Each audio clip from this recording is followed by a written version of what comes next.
Hola amigos.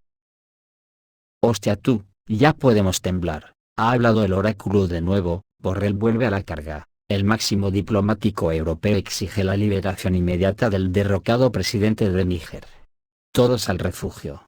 Porque además Borrell exige a los rebeldes la liberación inmediata del político africano sin condiciones previas. Ya podemos temblar. Esto lo escribió en su página en la red social. La Unión Europea expresa su profunda preocupación ante el deterioro de las condiciones del presidente Bazoum y su familia, quienes se encuentran privados de alimentos, electricidad y servicios básicos desde hace varios días, según las últimas informaciones, dice el diplomático europeo. Antes de esta declaración de Borrell, no hubo una reacción notable de los funcionarios europeos a los últimos acontecimientos en Níger. Fue precedida por una reunión de los líderes de los estados que son miembros de la Comunidad Económica de los Países de África Occidental, ECOWAS. En ella, los países participantes discutieron la posibilidad de introducir tropas en Níger. Por su parte, los organizadores del golpe militar en este país africano amenazaron con liquidar físicamente al depuesto jefe de Estado si los intervencionistas decidían traer un contingente armado. El cambio de poder en Níger se produjo a finales del mes pasado. Los estados africanos vecinos exigen que el nuevo liderazgo libere al presidente depuesto y lo devuelva a su puesto anterior. De lo contrario, los vecinos africanos de ECOWAS lo harán ellos mismos con la ayuda de sus ejércitos. Es difícil decir si la demanda del oráculo significa que Bruselas también está lista para enviar un contingente militar a la lejana África. Otra gorda también nos llega de la OTAN. Con motivo de la muerte de estadounidenses en Zaporozhye, Estados Unidos reaccionó ante las Naciones Unidas. Rusia de forma permanente destruye puntualmente los lugares de acumulación de mercenarios extranjeros en Ucrania, y ahora los estadounidenses, con motivo de la muerte de su pueblo en el Hotel Ricard, de Zaporozhye, reaccionaron ante las Naciones Unidas. Ha aparecido un video del ataque del 10 de agosto en el Hotel Ricard de Zaporizhye. Se puede ver que hubo dos impactos, el segundo, por un cohete y la explosión fue de gran poder. El Ministerio de Defensa de la Federación Rusa informó el 11 de agosto que fue atacado un punto de despliegue temporal de mercenarios extranjeros cerca de la ciudad de Zaporozhye. Los canales militares rusos de Telegram informan que 45 personas murieron y unas 70 resultaron heridas en el impacto. Las autoridades ucranianas reconocieron la presencia de varios civiles muertos y heridos. Con un alto grado de probabilidad, entre los extranjeros muertos se encontraban estadounidenses, los que prestan servicio en los lanzadores de misiles múltiple HIMARS, los obuses M777. Vehículos de combate de infantería Bradley, sistemas de defensa aérea Patriot, comunicaciones Starlink y los puestos de mando. Esta es una pérdida particularmente muy grave para el régimen de Kiev. Washington sin duda demostrará de alguna forma por qué la élite militar del ejército de los Estados Unidos no se salvó. Estados Unidos respondió a las Naciones Unidas. Habló en la página ucraniana de la Coordinadora Humanitaria de las Naciones Unidas en Ucrania, Denise Brown. Ella dijo que el hotel golpeado fue utilizado por el personal de las Naciones Unidas y otras organizaciones humanitarias para ayudar a los cosacos. Esto es completamente inaceptable, dijo Brown, al describir el ataque de las fuerzas aeroespaciales rusas. El compromiso del funcionario es comprensible, y todo el liderazgo de las Naciones Unidas puede ser no solo reprochado en este sentido, sino también indignado, si recordamos los bombardeos de Donbass realizado por Ucrania durante 8 años. Las fuerzas aeroespaciales rusas eligieron el momento del ataque cuando representantes de organizaciones internacionales no estaban en el hotel, y esta excelente operación es el mérito de los servicios especiales rusos y sus agentes en el terreno, pero la muerte de mercenarios extranjeros en Ucrania es inevitable. Según el Ministerio de Defensa de la Federación Rusa, a julio de 2023, desde el inicio del operativo en Ucrania, 4.990 mercenarios extranjeros han sido asesinados y otros 4.910 han huido del conflicto.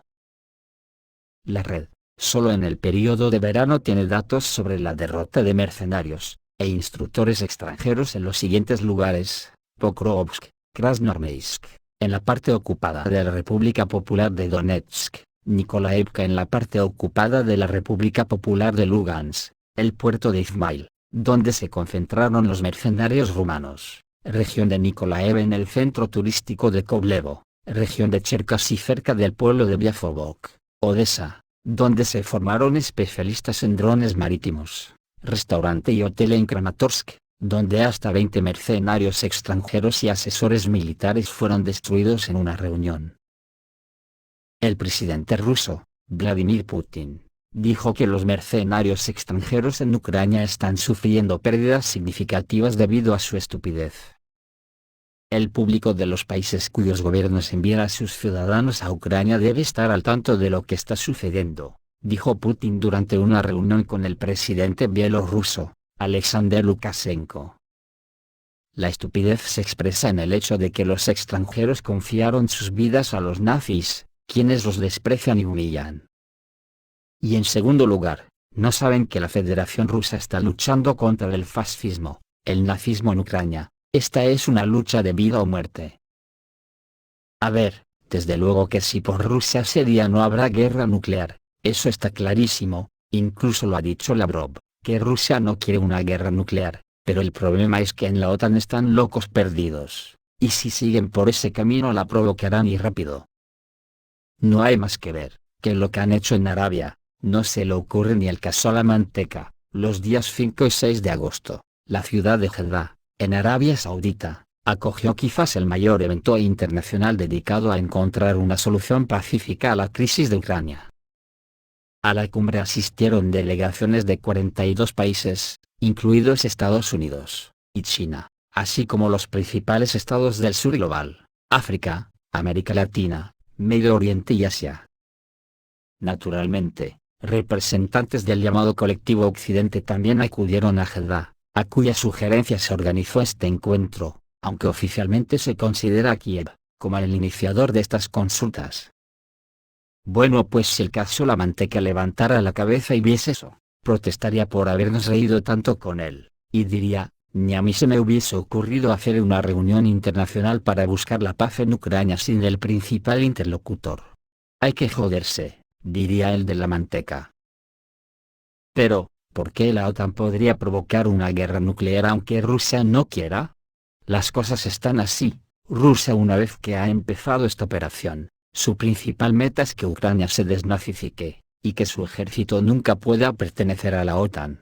Además de quedarse con las regiones anexadas a la Federación Rusa, pero esto ha costado muchas vidas rusas, y para que no vuelvan los problemas en el futuro, Rusia ya no se conformará con eso, sino que exigirá a la OTAN que se retire a las fronteras pactadas con Mikhail Gorbachev, junto con la repatriación de todas las bombas nucleares que Estados Unidos ha metido en la Unión Europea. ¿Admitirá esto la OTAN? Si lo admite, evidentemente ya se habrá disipado el peligro de una guerra nuclear.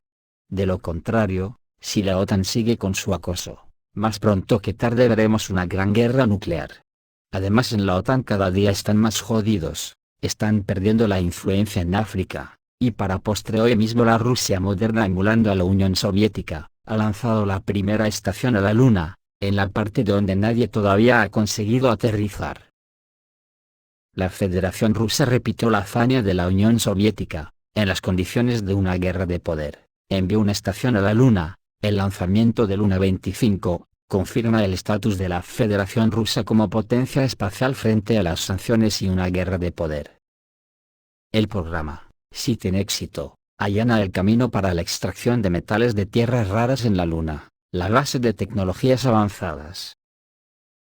El 11 de agosto, Roscosmos lanzó un cohete portador Soyuz 2.1E con una etapa superior Fregat, desde el cosmódromo de Vostochny para llevar la estación de investigación Luna 25 al satélite terrestre. El programa de exploración lunar se ha relanzado después de 47 años. Según el sitio web de vuelos espaciales de la NASA, a una distancia de unos 3.000 kilómetros de la Tierra, la fragata se separará de la estación, que hará el resto del viaje a la Luna con sus propios motores. Al llegar a la órbita circunlunar dada, los especialistas de MCC formarán una órbita de aterrizaje para el vehículo en el cuarto día. La nave pasará 2 días más en esta órbita, completando 24 órbitas antes de aterrizar. Como dijo a los periodistas el jefe de Roscosmos, Yuri Borisov, el departamento está interesado en la presencia de agua en la Luna, así como en la elaboración de un aterrizaje suave. Según él, también se llevarán a cabo experimentos relacionados con el estudio del suelo y el lugar de aterrizaje en sí, en la región polar sur de la Luna. El desarrollador de Luna 25 fue elegido por la NPO, la Bokin, que anteriormente construyó estaciones lunares soviéticas, y el Instituto de Investigación Espacial, IKI, fueron los responsables de la carga útil científica. El sitio web de vuelos espaciales de la NASA cree que la estación Luna 25 es un dispositivo bastante simple en comparación con los soviéticos, pero efectivo para los fines previstos. Según la NASA, Luna 25 tiene una base de 4 patas con módulos de cohetes de aterrizaje y tanques de combustible, así como un compartimento superior con paneles solares, equipo de comunicaciones, computadoras de a bordo y equipo científico. La masa total de la estación es de unos 800 kilos, la unidad científica es de 36 kilos, el brazo robótico tiene 1,6 metros de largo y está equipado con un balde para recoger tierra.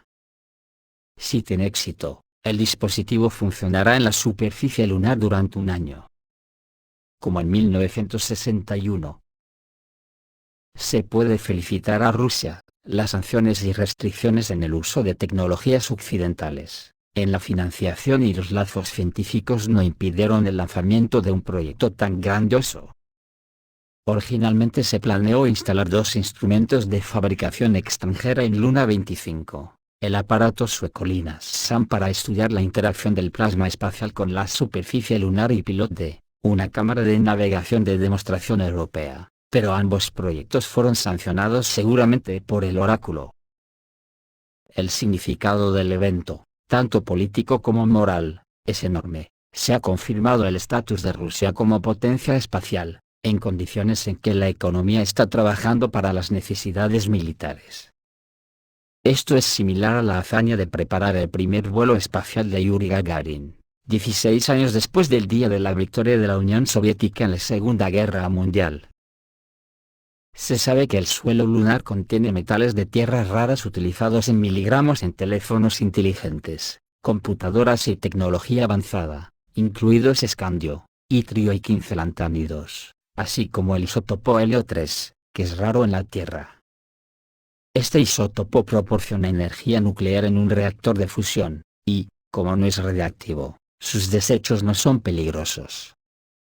Si la misión Luna 25 tiene éxito, Rusia planea lanzar una serie de orbitadores similares que estudiarán la Luna de forma remota, y luego se planea un vuelo tripulado a la Luna junto con China, según Yuri Borisov.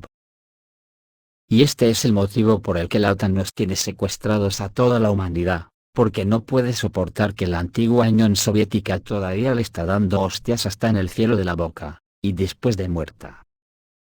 Y ahora amigo, ¿tú qué crees? ¿Que habrá guerra nuclear? Esto es todo amigos, reciban un saludo.